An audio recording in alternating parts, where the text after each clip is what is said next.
Hello बच्चों, कैसे हैं आप सभी। आई होप आप सब बढ़िया होंगे, अच्छे से प्रिपरेशन कर रहे होंगे, अच्छे से आपकी तैयारी चल रही होगी बच्चों।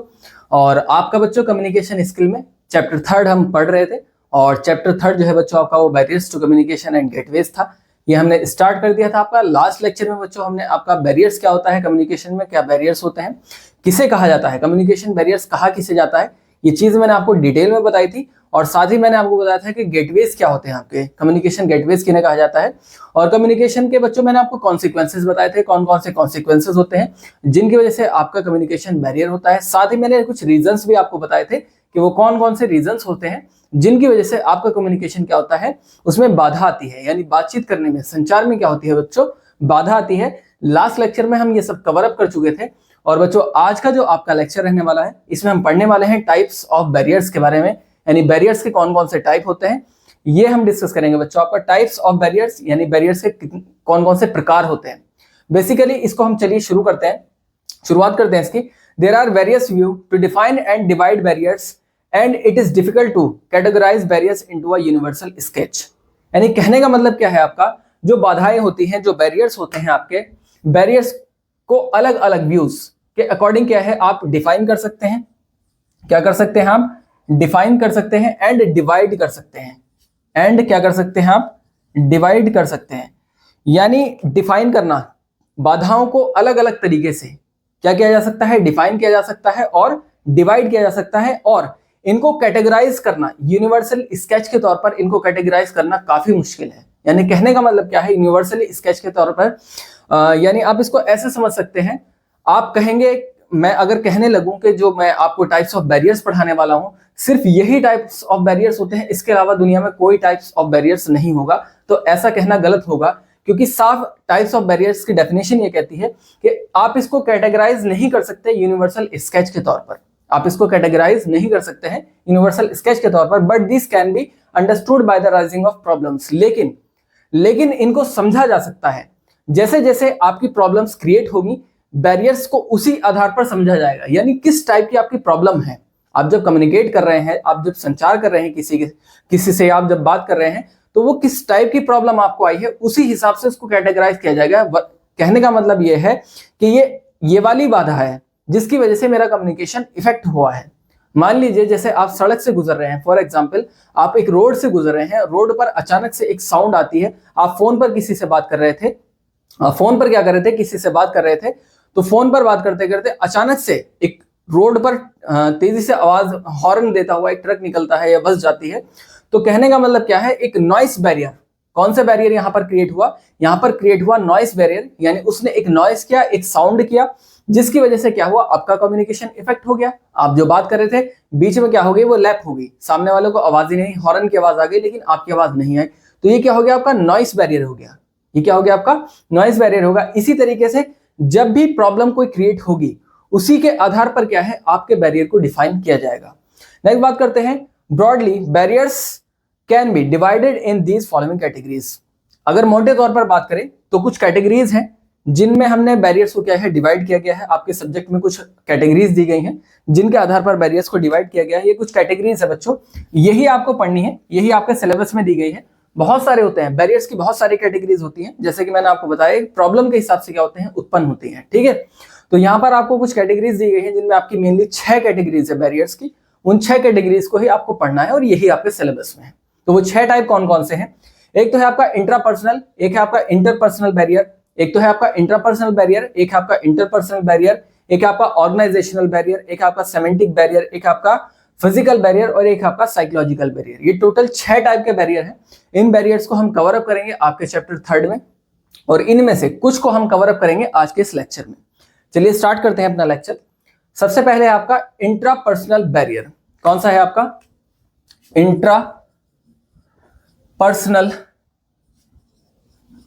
Intrapersonal barrier. कौन सा है आपका, इंट्रापर्सनल बैरियर्स। बच्चों हिंदी में से क्या कहा जाता है, हिंदी में से कहा जाता है अंतरवैयक्तिक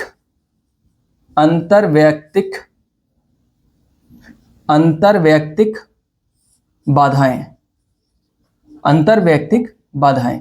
इसको हिंदी में कहा जाता है अंतरवैयक्तिक बाधाएं। यानी इंट्रापर्सनल बैरियर्स। इंट्रापर्सनल बैरियर्स आपके क्या होते हैं?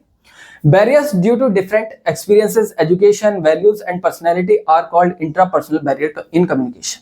यानी कहने का मतलब क्या है आपका, कम्युनिकेशन में किसके आधार पर? डिफरेंट एक्सपीरियंसेस यानी अलग अलग अनुभवों के आधार पर, एजुकेशन के आधार पर, वैल्यूज के आधार पर, पर्सनैलिटी के आधार पर, पर्सनैलिटी के कारण आपके जो बैरियर्स उत्पन्न होते हैं वही क्या कहलाते हैं? आपके इंट्रापर्सनल बैरियर्स कहलाते हैं। यानी कहने का मतलब क्या है आपका, आप कोई व्यक्ति है, मान लीजिए मैं हूं या आप हैं, आपके कुछ अलग अनुभव हैं जिंदगी में, आपने जो फेस किए हैं आपके कुछ अलग अनुभव होंगे, मैंने जो फेस किए हैं मेरे कुछ अलग अनुभव हैं, हमारे पेरेंट्स ने जो फेस किए हैं उनके अलग अनुभव हैं।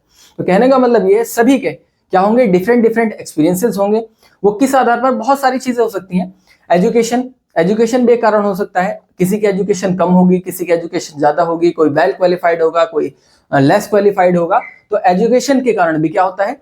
भिन्नता पाई जाती है। इसके अलावा वैल्यूज के कारण, पर्सनैलिटी के कारण जो बाधाएं उत्पन्न होगी, जो बाधाएं आएंगे, जो बैरियर्स आएंगे, वही क्या कहलाते हैं? आपके इंट्रापर्सनल बैरियर्स कहलाते हैं।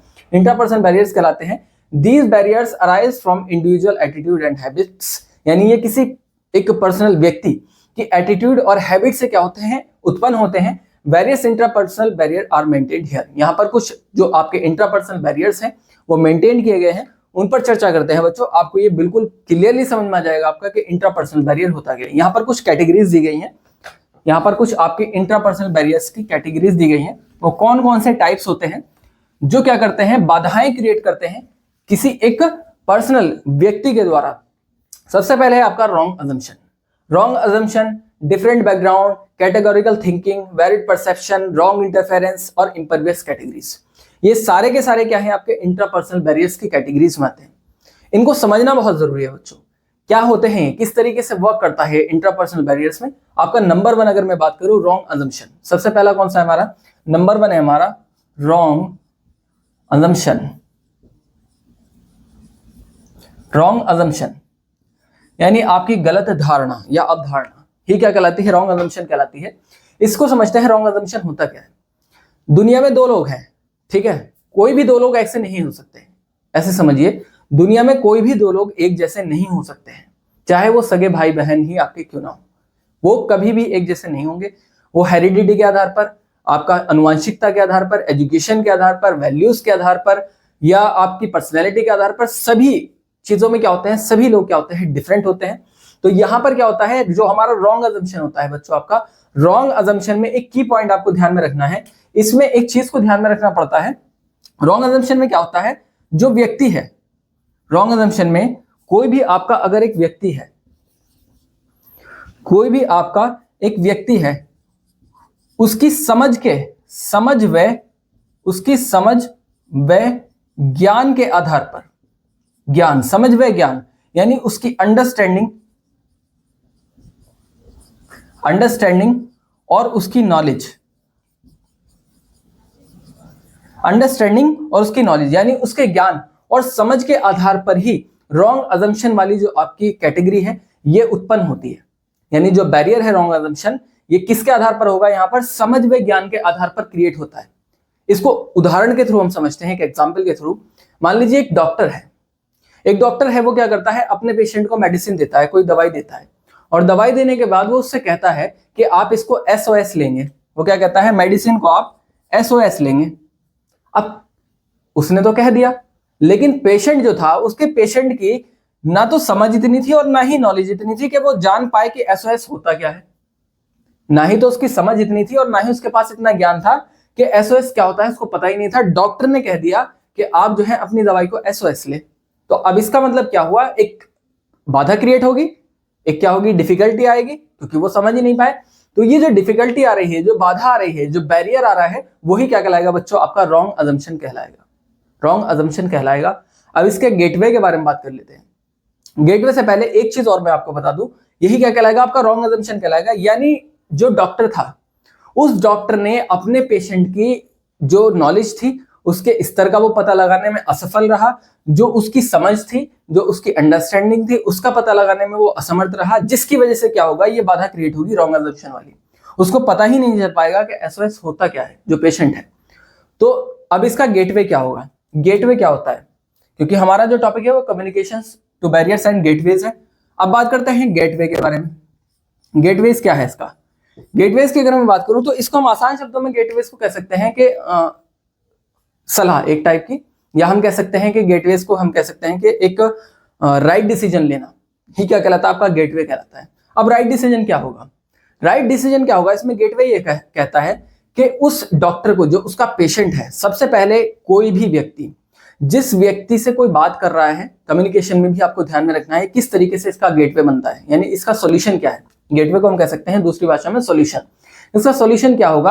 आपको सबसे पहले जो भी आप सामने वाले से बात कर रहे हैं उसकी नॉलेज को समझे, उसकी समझ, उसकी एक तो नॉलेज को समझे और उसकी समझ को समझे, यानी उसके अंडरस्टैंडिंग लेवल कितना है, तब आप उससे बात करें।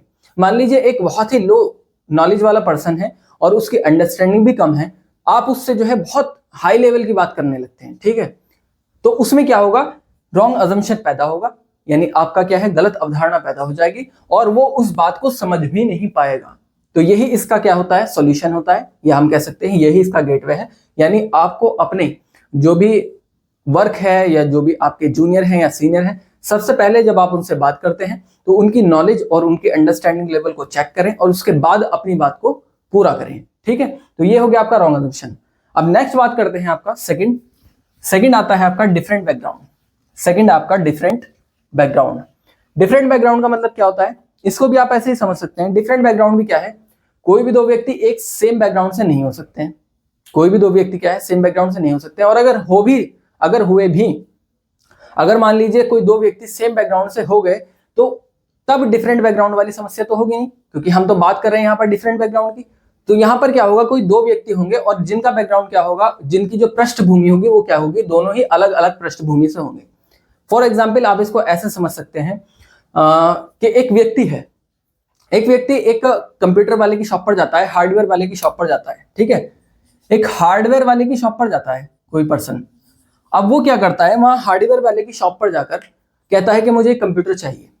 अब हार्डवेयर वाला क्या करता है, जो शॉप ओनर है, वो उस व्यक्ति को भारी भारी शब्दों का इस्तेमाल करके कंप्यूटर की ब्रॉडली नॉलेज देना शुरू कर देता है, बड़े स्तर पर जानकारी देना शुरू कर देता है।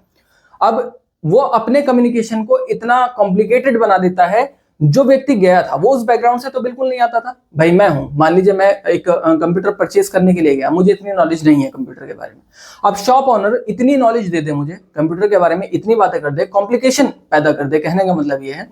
तो वहां पर क्या होगा, वहां पर ही होगा आपका डिफरेंट बैकग्राउंड बैरियर क्रिएट हो जाएगा। मैं उस बैकग्राउंड से नहीं आता हूं और वो मुझे इतनी बातें बता रहा है, कंप्यूटर जो सेलर है, शॉप ओनर जो है, तो उससे क्या होगी, कॉम्प्लिकेशन पैदा हो जाएगी और मेरे अंदर एक उलझन पैदा हो जाएगी। हो सकता है कि मैं उसके पास से वो चीज ना भी लूं, हो सकता है कि मैं उसके पास से वो चीज ना लूं।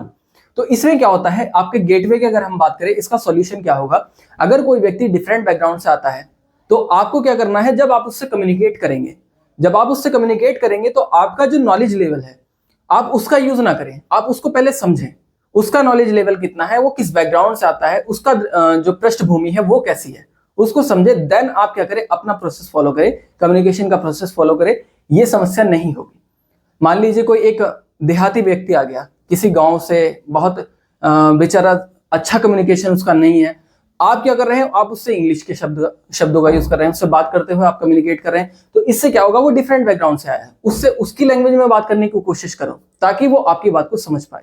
तो यही कहलाता है आपका डिफरेंट बैकग्राउंड। थर्ड है आपका कैटेगोरिकल थिंकिंग। इसको समझते हैं, कैटेगोरिकल थिंकिंग आपकी होती क्या है।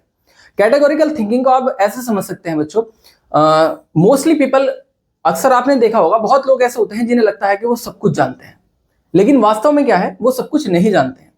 रियल में क्या है, वो सब कुछ नहीं जानते हैं। क्योंकि कैटेगोरिकल थिंकिंग, ऐसे लोगों को पेंसोफिस्ट कहा जाता है, जिन्हें लगता है ना कि वो सब कुछ जानते हैं, उन्हें कहा जाता है पेंसोफिस्ट। क्या बोलते हैं उनको?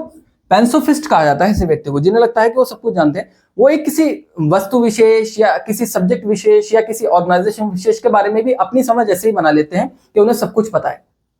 फॉर एग्जाम्पल आप इसको ऐसे समझ सकते हैं, आप किसी एक ऑर्गेनाइजेशन में काम करते हैं, किसी एक संस्था में काम करते हैं, या कोई भी व्यक्ति किसी एक ऑर्गेनाइजेशन में काम करता है, तो वो वहां पर काम करता है, लेकिन वहां पर कुछ मीटिंग्स होती हैं, कुछ सेशंस होते हैं।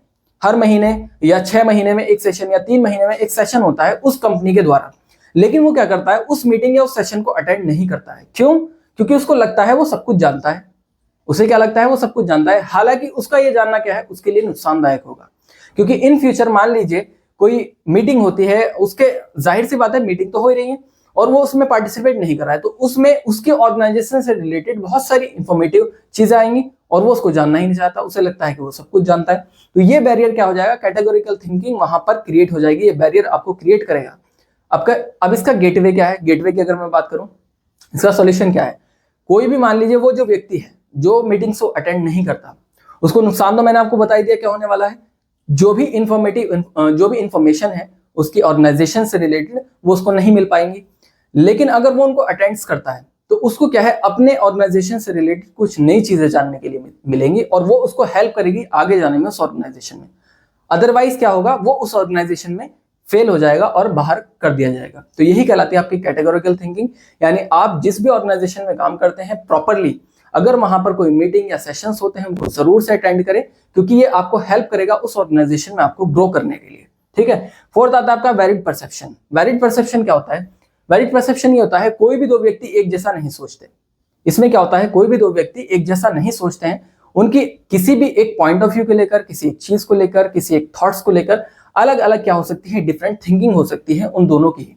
इसको ऐसे समझिए, मान लीजिए कोई एक न्यूज़पेपर में कोई आर्टिकल पब्लिश हुआ, उसको मैंने भी पढ़ा और व्यक्तियों ने भी पढ़ा, तो हो सकता है कि वो मेरे लिए ज्यादा इंपॉर्टेंट है और किसी के लिए इंपॉर्टेंट ना हो, या ऐसा हो सकता है कि वो मेरे लिए इंपॉर्टेंट ना हो और किसी के लिए बहुत ज्यादा वैल्यूएबल हो। तो यही कहलाता है आपका वैलिड परसेप्शन। इसका गेटवे क्या है, इसमें प्रॉब्लम क्या आती है, प्रॉब्लम ये आती है, मान लीजिए कोई एक आर्टिकल छपा है जो मैंने पढ़ा था, उसको पूरी तरीके से या तो मैं नकार दूं यानी नेग्लेक्ट कर दूं, या फिर उस पर नेगेटिव फीडबैक दूं, ये एक बात गलत हो जाएगी। क्योंकि किसी के लिए हो सकता है कि वो बहुत ज्यादा इंपॉर्टेंट रहा हो। तो यहां पर क्या है, मुझे अपनी सोच को बढ़ाना होगा, अपनी सोच के दायरे को बढ़ाना होगा और उसको एक्सेप्ट करना होगा। उसको क्या करना पड़ेगा, एक्सेप्ट करना पड़ेगा। हो सकता है कि मैं अपनी राय कायम ना करूं, लेकिन उसको एक्सेप्ट जरूर करना पड़ेगा। यही कहलाता है आपका वैलिड परसेप्शन। कम्युनिकेशन में भी किस तरीके से आपका हेल्प करेगा, आप किसी ऑर्गेनाइजेशन में काम कर रहे हैं, कोई एक नई चीज या कोई एक नया फीचर आपके वर्क में इंक्लूड कर दिया गया कंपनी के थ्रू, आप क्या कर रहे हैं, कुछ लोग तो सोच रहे हैं कि वो बहुत अच्छा है, लेकिन कुछ लोगों को लगता है कि वो बहुत बुरा है। उनका ये सोचना ही गलत है। तो यही आपकी बाधा कहलाएगी वैलिड परसेप्शन। उनको ये सोचना चाहिए कि हाँ, अगर कंपनी ने इसको इंक्लूड किया है तो शायद हो सकता है कि कुछ ना कुछ बेनिफिट जरूर हो। यानी यहां पर उनको क्या बनना पड़ेगा, डाइवर्स थिंकर बनना पड़ेगा। ठीक है, यही कहलाता है आपका वैलिड परसेप्शन। फिफ्थ आपका रॉन्ग इंटरफेरेंस। रॉन्ग इंटरफेरेंस क्या होता है, आपको इसको समझते हैं।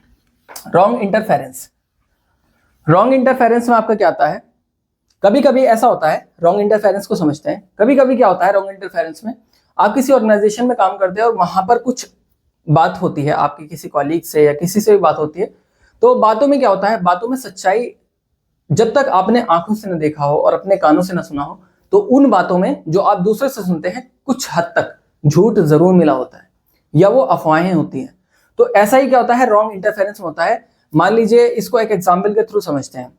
कोई एक व्यक्ति है, उसकी ऑर्गेनाइजेशन है और उसकी कॉलीग उसके साथ में वर्क करती है, कुछ लंबे समय तक बैठती है। ठीक है, तो लोग क्या करते हैं, अफवाहें बनाना शुरू कर देते हैं कि शायद इनका कुछ चल रहा है। तो यही क्या कहलाता है, आपका रॉन्ग इंटरफेरेंस कहलाता है। यानी आपने लोगों की सुनी या आपने अपने आप से ही परसेप्शन बना दिया कि इनका कुछ चल रहा है। तो यही क्या कहलाता है, आपका रॉन्ग इंटरफेरेंस कहलाता है। यानी चीजों को ठीक से एनालाइज करें। या कोई दो पर्सन है, एक ऑर्गेनाइजेशन का मैनेजर है और एक उसका कोवर्कर है, वो दोनों लंबे समय तक उस ऑर्गेनाइजेशन में काम करते हैं, वहां पर भी क्या होगा, वहां पर भी ये दिक्कत होगी। लोग क्या कहेंगे कि ये तो चापलूस है। तो इस सेंस में भी सोचना क्या है, गलत है। यही गलत है आपका रॉन्ग इंटरफेरेंस बैरियर। यानी आपको क्या सोचना चाहिए, ऐसा हो सकता है कि वो है व्यक्ति तरक्की करना चाहता है, आप वो काम नहीं कर रहे हैं, आप क्या कर रहे हैं, आप वो काम नहीं कर रहे हैं, वो एक्स्ट्रा वर्क कर रहा है, अपना एक्स्ट्रा एफर्ट लगा रहा है। हो सकता, जाहिर सी बात है, जो एक्स्ट्रा एफर्ट लगाया हुआ है वो तरक्की भी करेगा, तो वो व्यक्ति तरक्की कर जाएगा और आप वहीं के वहीं रह जाएंगे। तो यही कहलाता है आपका रॉन्ग इंटरफेरेंस। तो चीजों को पहले ठीक से एनालाइज करें, चीजों का ठीक से विश्लेषण करें, देन अपनी राय बनाएं। तो यहीं पर ये क्या कहलाता है, आपका गेटवे कहलाता है। ठीक से एनालाइज करना है सभी चीजों को और उसके बाद अपनी राय को कायम करना है। तो रॉन्ग असम्पशन, रॉन्ग इंटरफेरेंस क्या कहलाता है आपका, यही कहलाता है। यानी किसी व्यक्ति के बारे में आपने कहीं से भी सुन लिया और अपने आप से ही क्या है, उसके बारे में राय बना ली, जबकि आपने ना ही तो एनालाइज किया, ना ही उसको ठीक से आपने जांच परख की उसकी, और आपने क्या है, एक राय क्रिएट कर दी। यही कहलाएगा आपका रॉन्ग इंटरफेरेंस। 6 है आपका इम्परवियस कैटेगरीज। इम्परवियस कैटेगरीज क्या होती है, इसको समझते हैं। इम्परवियस कैटेगरीज का मतलब ये होता है, जैसे कि आप इसको ऐसे समझ सकते हैं, इम्परवियस कैटेगरी में कोई एक न्यूज है या कोई एक आर्टिकल है या कोई भी एक इंडिविजुअल कोई भी चीज हो सकती है, ठीक है। आप क्या है उसके बारे में पॉजिटिव राय तभी देंगे जब वो आपके व्यूज और आपकी पर्सनैलिटी के अकॉर्डिंग होगी। आप क्या करेंगे, आप उसको तभी अच्छा ठहराएंगे जब वो आपके व्यूज और आपकी पर्सनैलिटी के अकॉर्डिंग होगी। यानी कहने का मतलब क्या है आपका, इसको ऐसे समझ सकते हैं आप, कोई चीज मान लीजिए अगर आपको अच्छी लग रही है, वो आपको अच्छी तभी लग रही है जब वो आपके व्यूज और आपकी जो पर्सनैलिटी है उसको सूट कर रही है, तभी तो अच्छी लगी। अदरवाइज मान लीजिए कोई ऐसी वही वस्तु है और वो आपके व्यूज और आपकी जो पर्सनैलिटी है उसको या आपकी जो हैबिट है उसको सूट नहीं करती, तो आप क्या करते हैं, उसको या तो पूरी तरीके से नकार देते हैं या उसका नेगेटिव फीडबैक देते हैं, जबकि ये क्या है, पूरी तरह से गलत है।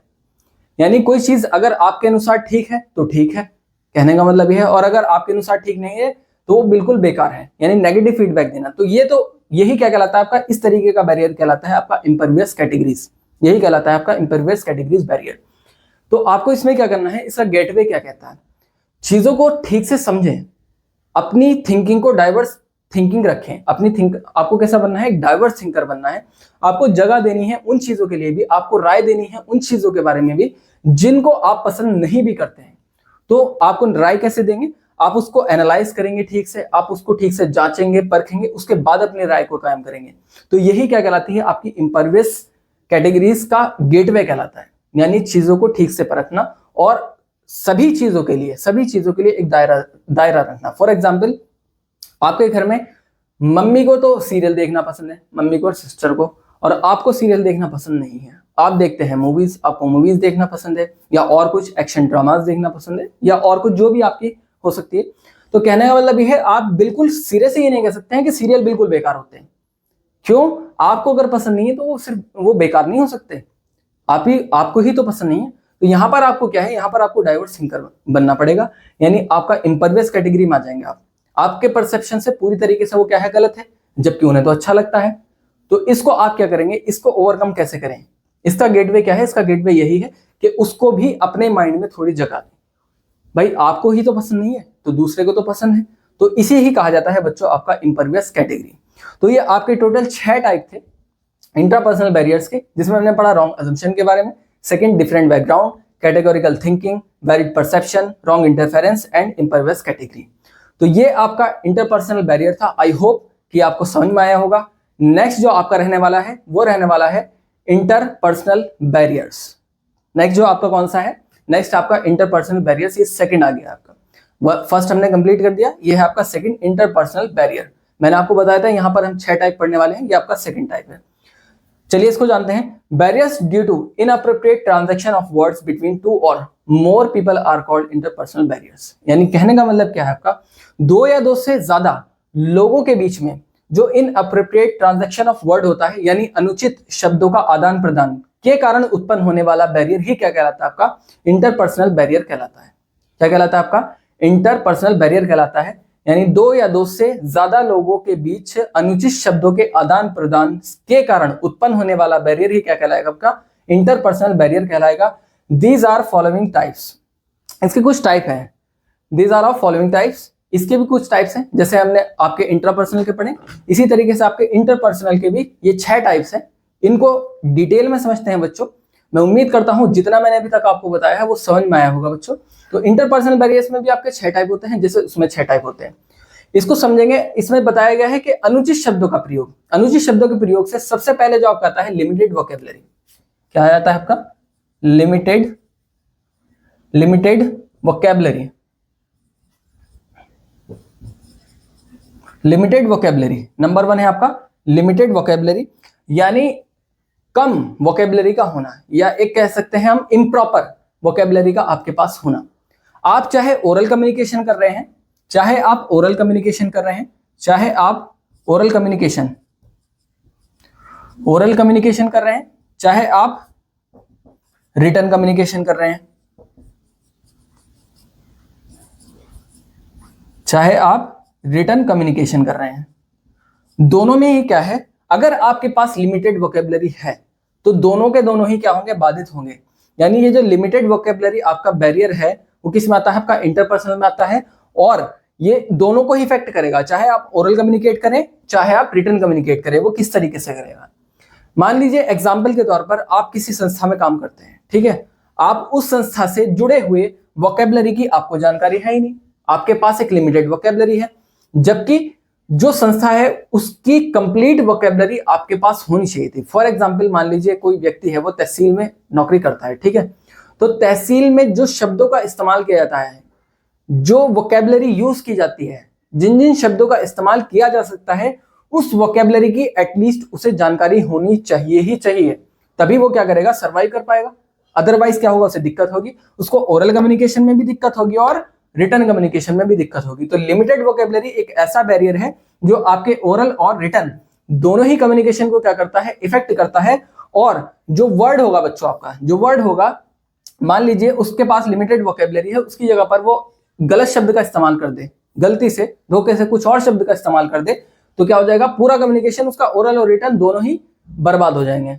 फॉर एग्जाम्पल आप सभी ने 3 इडियट मूवी जरूर देखी होगी, उसमें जो एक स्पीच होती है, स्टेज परफॉर्मेंस होती है, एक लड़का होता है वो क्या करता है, रटने का काम करता है, तो वहां पर एक शब्द होता है चमत्कार, उसे साइंस के ऊपर बोलनी होती है, हिंदी में उसको देना होता है बेसिकली अपना जो उसका जो स्पीच थी, उसमें एक वर्ड होता है चमत्कार, जिसमें वो क्या कर देते हैं, रेंचो वगैरह मिलकर क्या कर देते हैं, उसका चमत्कार का आप समझ गए होंगे क्या कर देते हैं। तो कहने का मतलब ये लिमिटेड वोकेबलरी जो होती है वो इस तरीके से इफेक्ट करती है, उसे पता ही नहीं था, उसे पता ही नहीं था चमत्कार और जो वर्ड वहां पर यूज किया गया था उसका डिफरेंस क्या होता है। तो उसके पास लिमिटेड वोकेबलरी थी, कौन सी, हिंदी वाली, तो उसका ओरल और रिटन दोनों ही कम्युनिकेशन क्या हो गए, पूरी तरीके से इफेक्ट हो गए। तो यही कहलाती है आपकी लिमिटेड वोकेबलरी। नेक्स्ट बात करते हैं कम्युनिकेशन सिलेक्टिविटी। कम्युनिकेशन सिलेक्टिविटी क्या होती है आपकी, कम्युनिकेशन सिलेक्टिविटी का मतलब क्या होता है, इसको आप ऐसे समझ सकते हैं, कोई व्यक्ति अगर बात कर रहा है, कम्युनिकेशन सिलेक्टिविटी का मतलब ये है, कोई पर्सन एक बात कर रहा है, मान लीजिए मैं यहाँ पर सेंटर हूं, मैं आपको कुछ समझा रहा हूं और आपका पॉइंट मेरे सिर्फ एक ही किसी एक बात पर है, आपका जो ध्यान है वो मेरी किसी एक बात पर है, सिर्फ एक पर्टिकुलर बात पर, या मेरे किसी एक मूवमेंट पर है जिसे आप क्या करते हैं, नोटिस करते हैं। तो यही क्या कहलाता है, आपका कम्युनिकेशन सिलेक्टिविटी कहलाती है, यानी बात करते हुए बात के केवल एक हिस्से पर ध्यान देना और दूसरे हिस्से को पूरी तरीके से अवॉइड करना, यही कहलाता है कम्युनिकेशन सिलेक्टिविटी। इसको एग्जाम्पल के थ्रू समझते हैं। इसका उदाहरण आप ऐसे समझ सकते हैं, मान लीजिए कोई एक मूवी है, लव स्टोरी मूवी है, ठीक है, कोई लव स्टोरी मूवी है, तो उसमें क्या होता है भाई, लव स्टोरी है, सिर्फ हीरो हीरोइन की तो बात नहीं होगी, वहां पर फैमिली भी है और ड्रामा भी है, एक्शन भी है, सारी चीजें चलेंगी।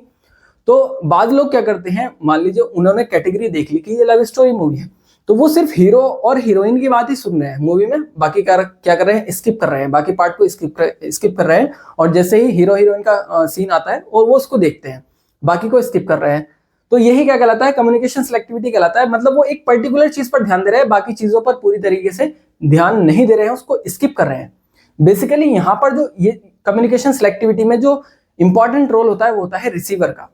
सेंडर तो अपनी बात कह रहा है, यानी उस मूवी में चीजें तो सारी चल रही है, हीरो हीरोइन की स्टोरी भी चल रही है, साथ ही वहां पर फैमिली ड्रामा भी चल रहा है, साथ ही एक्शन भी चल रहा है, लेकिन जो हमारा रिसीवर है उसका ध्यान कहां पर है, उसका ध्यान सिर्फ और सिर्फ लव स्टोरी पर है, उसे कोई मतलब नहीं क्या चल रहा बाकी। तो यही कहलाता है कम्युनिकेशन सिलेक्टिविटी। इसको ओवरकम कैसे करेंगे, इसका गेटवे क्या होता है, इसका गेटवे होता है रिसीवर को चाहिए कि वो कंप्लीट जानकारी ले, अदरवाइज क्या होगी, उसको प्रॉब्लम हो जाएगी। जैसे कि कम्युनिकेशन सिलेक्टिविटी में एक और एग्जांपल लेता हूं, आप किसी ऑर्गेनाइजेशन में काम करते हैं, जैसे मैंने अभी एक और एग्जांपल दिया था थोड़ी देर पहले, आप उस ऑर्गेनाइजेशन की मीटिंग्स को अटेंड नहीं करते हैं, यानी आप क्या है, एक सिलेक्टिविटी कम्युनिकेशन क्या कर रहे हैं, आप कम्युनिकेशन सिलेक्टिविटी का यूज कर रहे हैं, आप सिर्फ एक ही चीज पर ध्यान दे रहे हैं, बस मैं तो वर्क करने आ रहा हूँ, यहाँ पर वर्क ही करूंगा, बाकी चीज से मुझे कोई लेना देना नहीं है। तो वहां पर क्या होगा, जो इंपॉर्टेंट चीज आएंगी उससे आप क्या हो जाएंगे, आप बिल्कुल ही क्या होंगे, अनअवेयर होंगे, आपको पता ही नहीं चलेगा। ठीक है, तो यही कहलाता है आपका कम्युनिकेशन सिलेक्टिविटी, यानी पूरी चीजों पर ध्यान दिया जाए।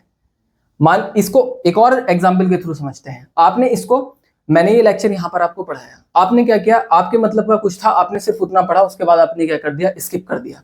ऐसा नहीं करना है। हो सकता है कि कुछ ऐसी इंफॉर्मेशन भी हो जो आपको ना पता हो और मैंने इस लेक्चर में बताई हूं, तो लेक्चर को पूरा देखें। तो यही क्या कहलाएगा आपका, इसका गेटवे कहलाएगा, कम्युनिकेशन सिलेक्टिविटी का गेटवे कहलाएगा, यानी चीजों को संपूर्ण रूप में देखना। ठीक है, कहलाता है आपका, इसका गेटवे कहलाता है कम्युनिकेशन सिलेक्टिविटी का। आई होप ये आपको समझ में आई होगी। नेक्स्ट आपका कल्चरल वेरिएशंस। कल्चरल वेरिएशंस क्या होता है बच्चों आपका, कल्चरल वेरिएशंस को किस तरीके से आप डिफाइन कर सकते हैं। कल्चरल वेरिएशंस, इसको आप इस तरह से डिफाइन कर सकते हैं बच्चों। कल्चरल वेरिएशंस आपके क्या होते हैं? कल्चरल वेरिएशंस आपके ये होते हैं बच्चों, आप आज की डेट में आप इसको ऐसे समझ सकते हैं, दुनिया जो है वो एक बिजनेस अरीना बन चुकी है। वर्ल्ड क्या है आपका, एक बिजनेस अरीना बन चुका है, यानी बिजनेस का एक अखाड़ा बन चुका है।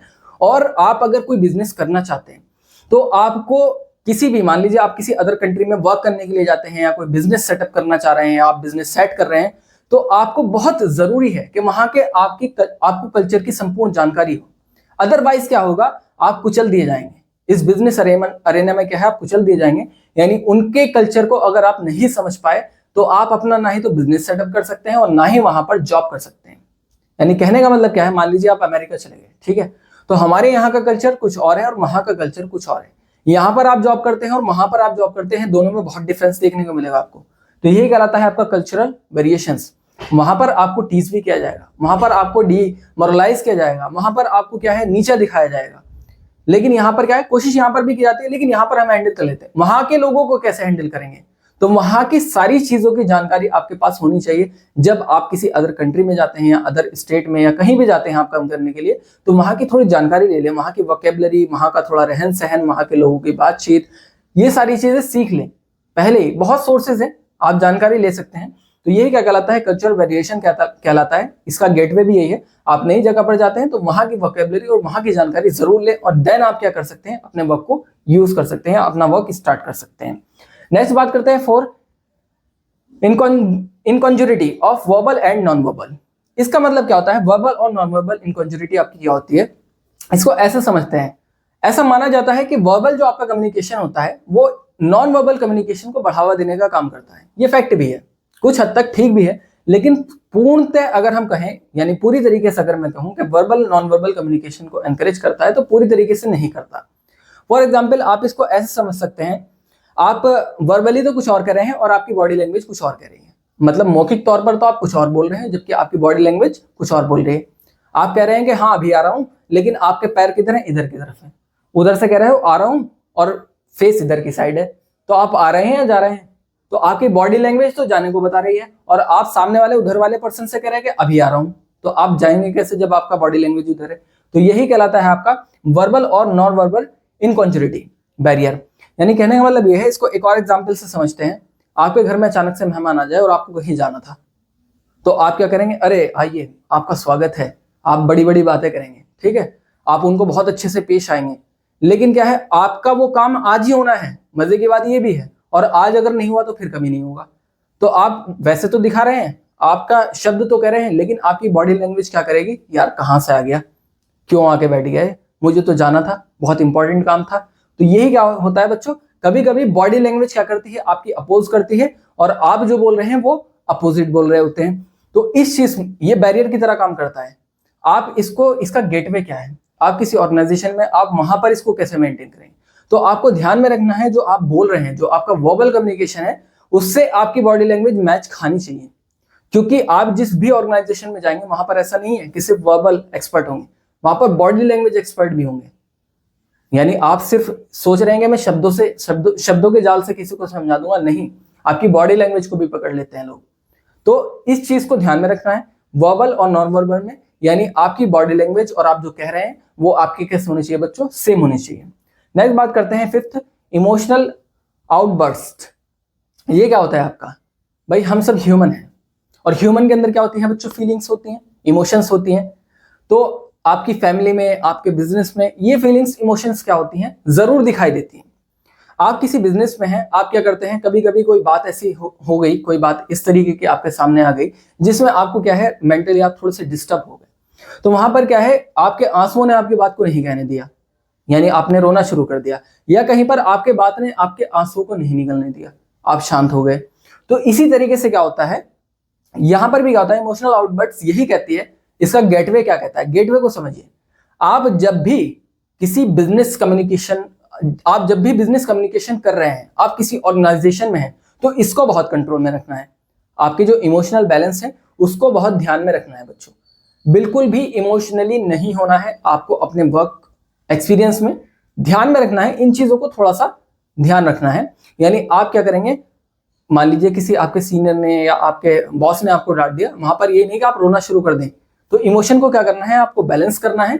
यही मकसद होता है आपका इमोशनल आउटबर्स्ट। यही आपका बैरियर की तरह भी काम कर सकता है और यही आपको एक पॉजिटिव नॉर्म्स देगा। बैरियर की तरह कब करेगा, जब आप अपने इमोशन को कंट्रोल नहीं कर पाएंगे तो ये एक बैरियर है। और अगर आप प्रोफेशन में अपने इमोशंस को कंट्रोल कर लेते हैं तो यही क्या कहलाएगा, आपका गेटवे कहलाएगा। नेक्स्ट बात करते हैं पुअर लिसनिंग स्किल के बारे में। पुअर लिसनिंग स्किल क्या होती है आपकी?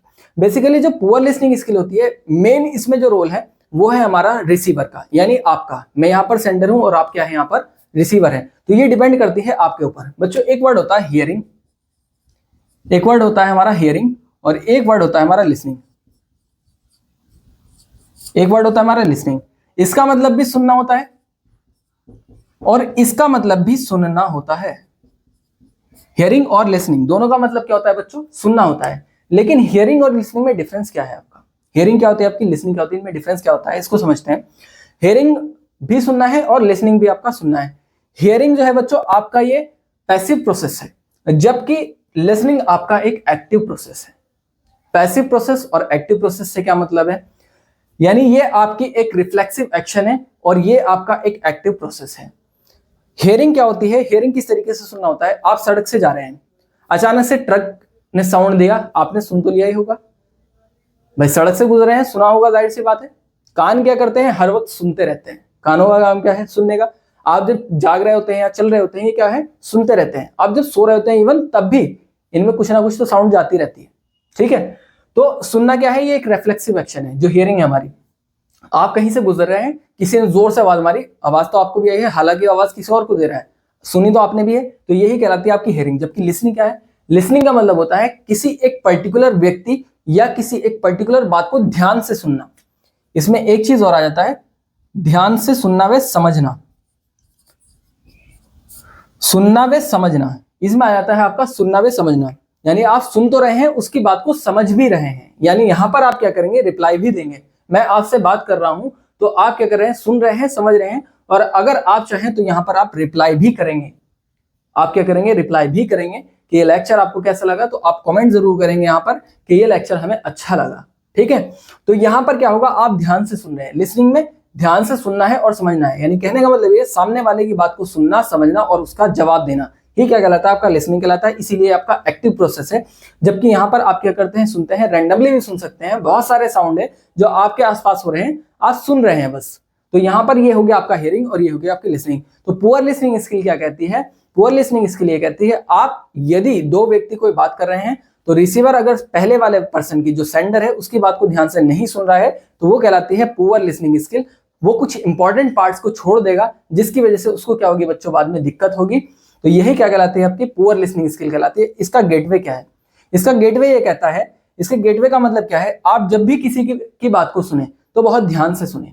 और सुनना जो है बच्चों, सुनने के लिए प्रैक्टिस करनी पड़ती है। ये आता है आपका प्रैक्टिस से, ये ऐसे नहीं आ जाता। सुनने की भी प्रैक्टिस करनी पड़ती है, इसका अभ्यास करना पड़ता है। सुनना भी एक स्किल है, एक कला है। आपको इसकी क्या करनी चाहिए, प्रैक्टिस करनी चाहिए। सामने वालों को सुनना, पेशेंस के साथ सुनना, ये भी एक प्रैक्टिस का पार्ट होता है बच्चों। और देन कभी कभी ऐसा होता है, किसी व्यक्ति को मान लीजिए कोई हियरिंग प्रॉब्लम है, ठीक है, सुनने में कोई दिक्कत होती है, बहरा है या कम सुनाई आती है, तो उसमें क्या है, कुछ हियरिंग एड्स आते हैं, उनका यूज करें। तो ये इसका गेटवे होगा, ठीक है। आई होप बच्चों कि आप सभी को समझ में आ गया होगा लिमिटेड वोकैबुलरी क्या होती है, कम्युनिकेशन सिलेक्टिविटी क्या होती है, कल्चरल वेरिएशंस किसे कहा जाता है, conjugative of verbal and non verbal क्या होता है, इमोशनल आउटबर्स्ट क्या होते हैं, और लास्ट जो हमने पढ़ा पुअर लिसनिंग स्किल क्या होती है। तो ये बच्चों आपका इंटरपर्सनल बैरियर्स थे। ये सभी आई होप आपको समझ में आ गए होंगे। मैंने यहाँ पर दो बैरियर्स की बात की है, एक है आपका इंटरपर्सनल बैरियर्स और एक है आपका इंटरपर्सनल बैरियर्स। ये हमने 6 टाइप उसमें पढ़े हैं और 6 ही टाइप इसके पढ़े हैं। मेनली हमने जो पढ़े हैं वो 2 पढ़े हैं बैरियर्स आपके, एक इंट्रापर्सनल और एक इंटरपर्सनल। नेक्स्ट जो आपका लेक्चर रहने वाला है, जिसमें हम पढ़ने वाले हैं आपका ऑर्गेनाइजेशनल बैरियर को पढ़ेंगे, सेमेंटिक बैरियर क्या होता है, फिजिकल बैरियर क्या होता है, साइकोलॉजिकल बैरियर क्या होता है। ये सभी बैरियर्स कवर अप करेंगे आपके नेक्स्ट लेक्चर में। आई होप बच्चों कि आज का लेक्चर आपको बहुत पसंद आया होगा और सभी बच्चे अच्छे से तैयारी करते रहें, मेहनत करते रहें और ध्यान दें बच्चों, अपनी पढ़ाई पर बहुत ध्यान रखना है। क्योंकि देखो सभी बच्चे सब बच्चे क्या कर रहे हैं बच्चों, पढ़ाई कर रहे हैं, ठीक है। आपको भी अच्छे से पढ़ना है, पढ़ाई सभी करते हैं, आप भी कर रहे हैं, लेकिन पढ़ाई को इस तरह से करना है कि इन फ्यूचर बच्चों हम कुछ बन पाए, हम लाइफ में कुछ अचीव कर पाए। पढ़ाई का मतलब सिर्फ ये नहीं है कि हमने किताब उठाई और जो पढ़ा था उसको पढ़ा और उठा कर रख दिया। इन सभी चीजों को जो आप पढ़ रहे हैं इसको अपनी लाइफ में इंप्लीमेंट कीजिए बच्चों। बैरियर्स को, जो मैंने आपको बैरियर्स का टॉपिक पढ़ाया है यहाँ पर, फर्स्ट चैप्टर पढ़ाया, सेकंड चैप्टर पढ़ाया, कम्युनिकेशन स्किल को बेहतर बनाइए अपनी। आप जिस भी ऑर्गेनाइजेशन में जाएंगे आपकी कम्युनिकेशन स्किल को देखा जाएगा। आप किस तरीके से बात करते हैं, आप किस तरीके से मूव करते हैं, आप किस तरीके से बैठते हैं, ये सारी चीजें बॉडी लैंग्वेज का पार्ट है। बैठना, आपका बॉडी का कोई भी पार्ट जो है आपका जिस तरीके से भी मूवमेंट करता है वो बॉडी लैंग्वेज के इंटरनल आता है। आप किस तरीके से बात करते हैं, आपके शब्द क्या हैं, आपके विचार क्या हैं, आपकी कम्युनिकेशन स्किल को दर्शाते हैं। तो इस चीज को बच्चों अपनी लाइफ में लेकर आइए, मेहनत कीजिए और अच्छे से तैयारी कीजिए और अच्छे मार्क्स लाइए बच्चों। मिलते हैं आपको नेक्स्ट लेक्चर में। आज के लिए इतना ही। Thank you.